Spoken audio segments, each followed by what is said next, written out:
Hello, and welcome back to J1 Visa Consulting, your resource guide to all things J1 Visa related. My name is Avery, and I am an immigration specialist with over 7 years of experience in J1 Visa programming and cultural exchange programs. In this video, I'll be talking all about the 212E 2-year home residency rule. So if you do have a question about any of the content in this video, please feel free to leave a comment below or check me out at j1visaconsulting.com. So for now, let's begin. So I'll start with explaining what is the 212E rule. So the 212E rule requires exchange visitors to return home or the country of last legal residence for 2 years after the completion of the J1 visa program. So this is not the same as the 24-month bar of certain J1 visa programs, such as the Research Scholar Program. So anyone subject to this rule will not be eligible to apply for a U.S. immigrant visa, a green card, an H, K, or L visas until the 2-year requirement has been fulfilled or a waiver has been approved. So this requirement fulfills the exchange part of the exchange visitor program, where the J1 visa holder shares the knowledge and or skills gained in the U.S. with their colleagues in their home country. So who is subject to the 212E rule? So there's 3 different categories for people of which would be subject to this rule. So first, any J1 visa holder that is receiving government funding either directly or indirectly. And by government, that's either the U.S. government or your home country government. So if they are sponsoring your program, if they are providing funding for it, you would be subject to this rule. Next, any J1 visa holder that possesses a specific skill that is in short supply in their home country. So there is an official list on the Department of State's website, which I will include in the description box below. And it has a list of several different countries with several different skills. So if your country and your skill is on the list, then that means you will be subject to this rule.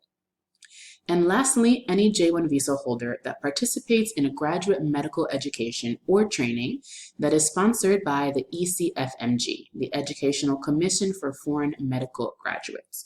So those are the 3 types of people that would be subject to this rule. So there is a way to get around the 212E rule, and that is with the J1 waiver. So in order to remove the 212E 2-year home residency requirement, a J1 waiver may be obtained. So it is important to note that an application for a waiver doesn't guarantee an approval. Just because you submitted your documents doesn't mean that it will automatically get approved. So the most common waiver is the no objection statement, the NOS waiver, for which you would need to complete online with the form DS3035. So your home country government would need to provide a statement saying that they are not objecting to you being in your home country for 2 years. So you can get this letter or statement from a government official. You can usually do this by contacting your embassy. So other categories of the different waivers are persecution, an interested U.S. federal government agency, if there is an exceptional hardship to a U.S. citizen's spouse or child, or the State Public Health Department, also known as the Conrad State 30 program.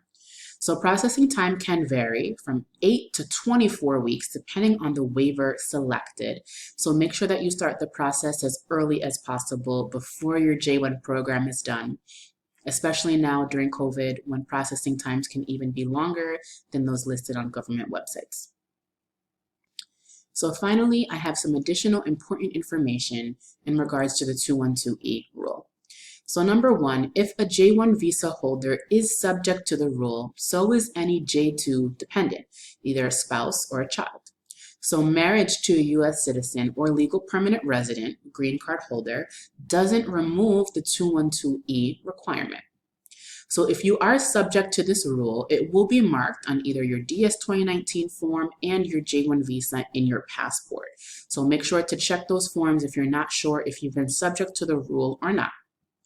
And in addition, if you have a question about if you're subject to the rule, you think you are, but it's not on your form, it's on your form, but you don't think that you should be, you can request an advisory opinion from the U.S. Department of State. So this can take anywhere from 4 to 8 weeks. You do have to submit additional documentation for this, and you can check the Department of State's website for that as well. So that's all that I had for today's video. I hope that you did find it helpful in learning more about the 212E rule. If you did like it, go ahead and give it a thumbs up. Make sure to subscribe to stay up to date and in the know about all things J1 visa. So until next time.